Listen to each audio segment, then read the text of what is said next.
tonight on this live, on this small phone, in this ordinary room, the life that we have started months ago with a single Gambian asking a single question.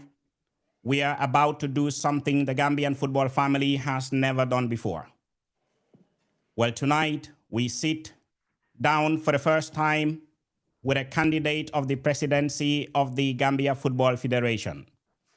Not a spokesperson, not a campaign manager, not a representative, the man, the candidate, the face on the manifesto, the voice making the promises, the name that will be on the ballot box in August, the man who is asking the Gambian football family to trust him with the next 4 years of our game. Well, tonight on Alassane Talks Football, we welcome Sadibou Kamaso. And before he says a word, I want every Gambian on this live to understand what tonight is. Well, tonight is the most important interview I have ever conducted on this live, the biggest guest, the deepest stakes, the most demanding hour of journalism this show has ever attempted. Because Gambia, we are now 11 weeks away from the most consequential GFF election of our generation. 11 weeks, less than 3 months.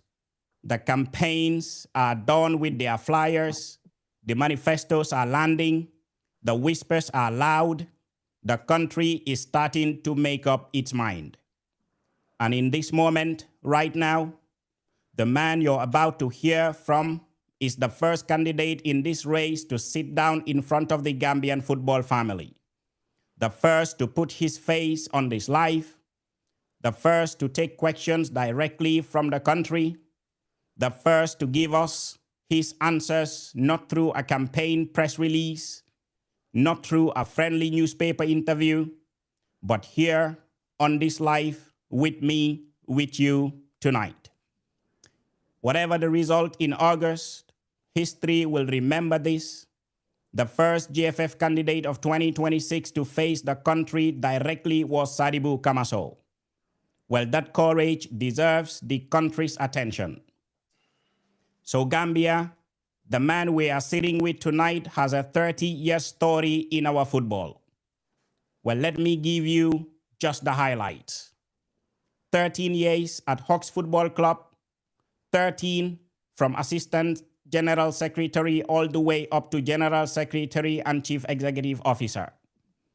Well, generations of Gambian football fans grew up watching Hawks under his administration. 4 years inside Football House, 2018 to 2022. Executive member of the Gambia Football Federation, chairman of the Procurement Committee, the vice chairman of the Finance Committee, the secretary of the Emergency Committee, member of the Player Status Committee. The man has sat in those rooms. He has handled those files.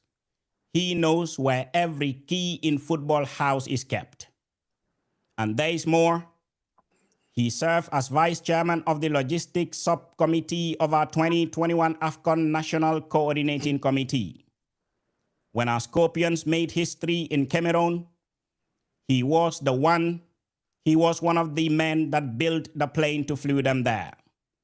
Well, after Football House, 3 years at Sportlex, Chief Scout Administrative Officer, 3 years opening doors abroad for Gambian boys, 3 years on the dust pitches of West Africa watching our young talents.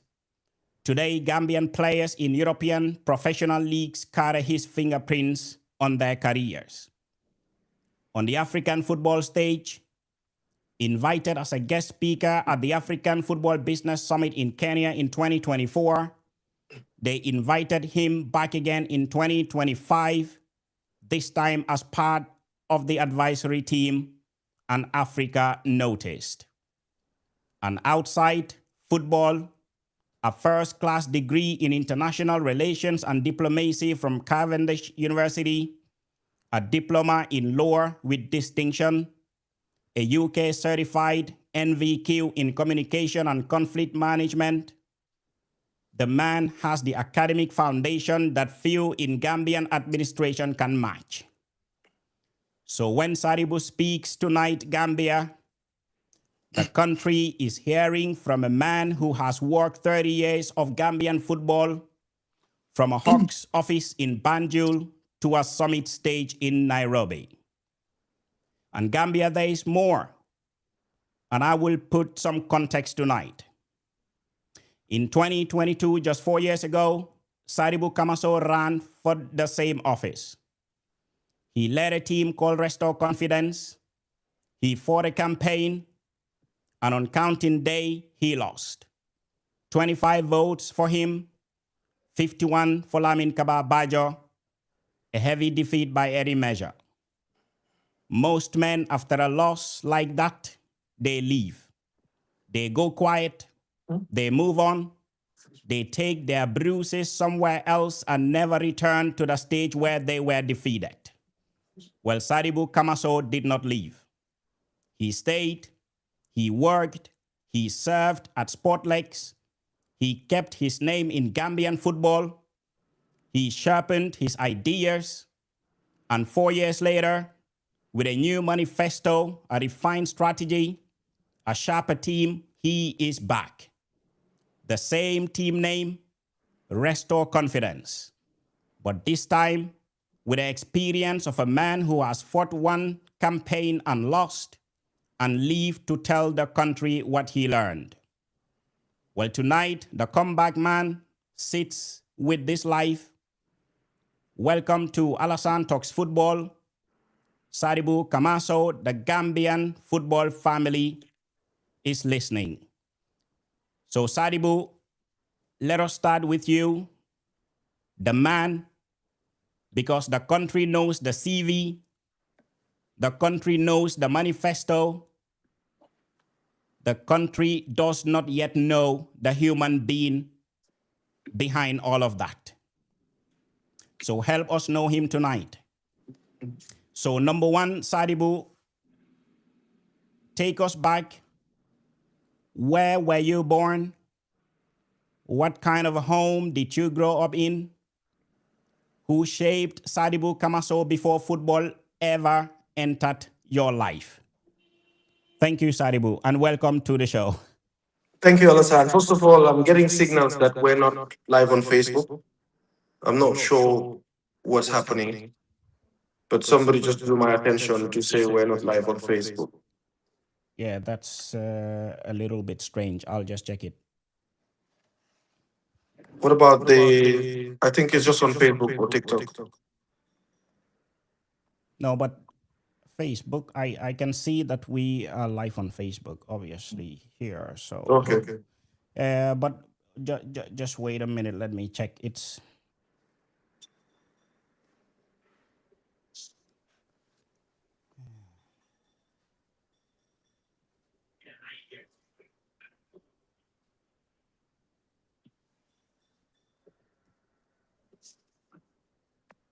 yeah, it's as you can see. Okay. So we're good. Yeah, so we are live. Yeah. All right. So yes, we are live. So we can just go ahead. Thank you. So Alassane. Sadibou, the man, you know, the man, you know, people know the story, people know the manifesto, people know everything. So people don't really know the man, you know, Sadibou. So just take us through. Thank you very much, Alassane. Good evening, distinguished stakeholders, fellow Gambians, and football fans. I am here today with humility, with respect what Alassane and his colleagues do, with respect for the passion the Gambian people have for football, but also with a clear conviction and a vision for what we have for Gambian football, which is to uplift and maintain a preeminent standard in football in the Gambia, put the Gambia football governing body on a pedestal for technical, infrastructural, and financial self-sustenance. My name is Sadibu Kamaso. I'm 47 years old. I was born in Banjul, 41 Grand Street. I attended Methodist Nursery School, Methodist Primary School, then Gambia Middle School, and Gambia High School. We were the pioneers of this middle school system. I did science in high school. You know, some of us who had distinction in grade 12 were all put in the science class. So I did science because I come from a very humble background. Both my parents are illiterate. Yeah. You know, being the first child in the family that went to school, I knew I had responsibilities from an early age. Yeah. So I attended Gambesino Secondary School. From Gambesino Secondary School, when I graduated in 1998, I got self-employed. I would do videography and other things just to get myself some earning to take something back home until I picked up a job in 1998 at the Student and Youth Travel Organization. I worked there and I was able to eventually set up my own charity called Inter-Exchange Gambia, which was bringing in short-term volunteers from Europe and America to come and do volunteer placement programs here in NGOs. That's what I did until I met Mondo Challenge, who were doing a similar program, and then they appointed me as the country manager. I was in my early 20s then. They were so impressed with what I did. I mean, every year we would be invited to the UK, all the country managers would be invited to the UK until the manager asked me, you know, which degree I had. And I said I didn't have any degree. How did the whole idea came? And I said I made research and I was able to do this. Yeah. So eventually I was encouraged to go to uni, which I tried, but unfortunately I couldn't complete that, you know, because of, you know, financial challenges. But in 2008, I decided to come back home and set up Creation Plus, something that is very dear to me, something I'm very passionate about, which is printing. And that business is a business that I own personally, and I've been running that business to date.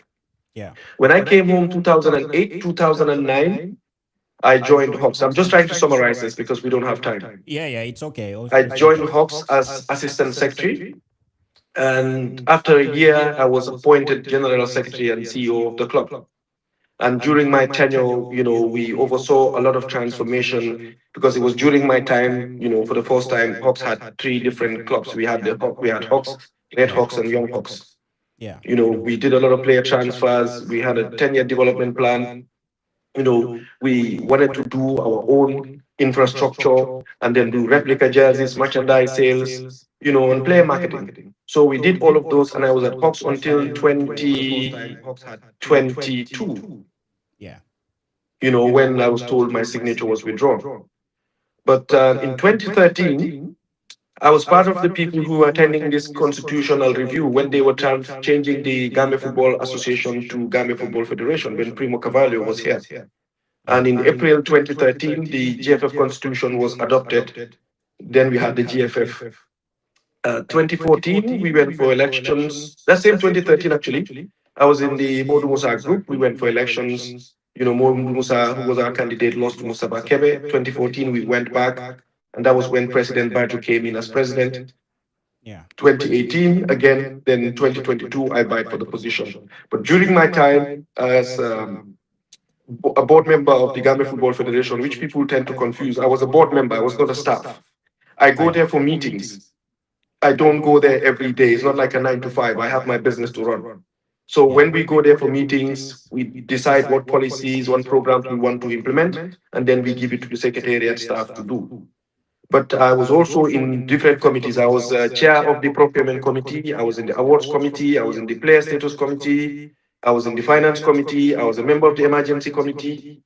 You know, I remember there was a time when one of the executive members even complained and said, Isari was the only person here who should be in every committee, but I was delivering. So in a nutshell, this is what I did. And after I lost the elections, I still stayed because I knew I have a role to play in Gambian football because this is what I have a passion for. Yeah. And that is what I continue today. And my work has, you know, touched the lives of so many youngsters that it has not only changed their lives, but also changed the social realities of their communities. Yeah. And like I said, my passion is this, and my mission is simple to bring football and its benefits to the doorstep of every Gambian.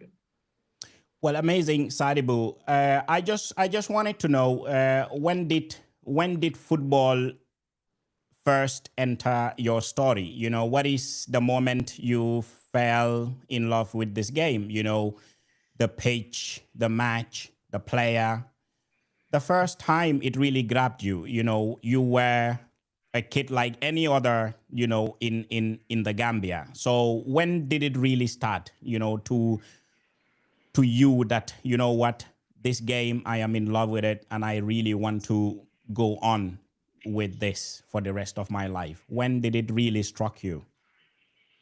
Alison, I fell in love with football for as long as I can remember, from when I was a child. But coming from a very humble beginning, my mother actually relied on me to be the first to go to school and trying to help improve the status of the family.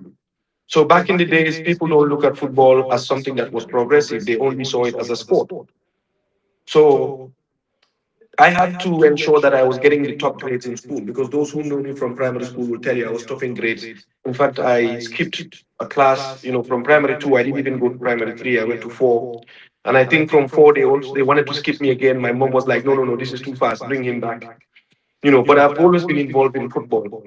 When I was in Banjul, I would play football, and we had a team called Natanga, the young ones, but we had elders that were there. Even back in the day in Gambia High School, I remember being in science class. When I don't play, the team doesn't play. And I was not even the star. So I was more like the That was captain how because I good. direct how things work. Yeah, that was how good you were at football.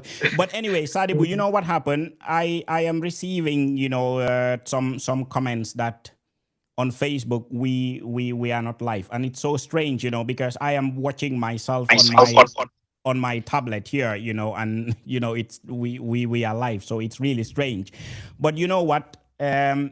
Let's cut this one and then we go to the main Facebook, like inside Facebook. We don't have to do it on Riverside, so we can do it on Facebook, inside the app, and then we can continue there. So it's Okay. really strange that I don't know what's happening. It's going to The happen speed. today, Alassane. No matter what happens, whether we're going to stay here till midnight, we'll fix it. This is spiritual work.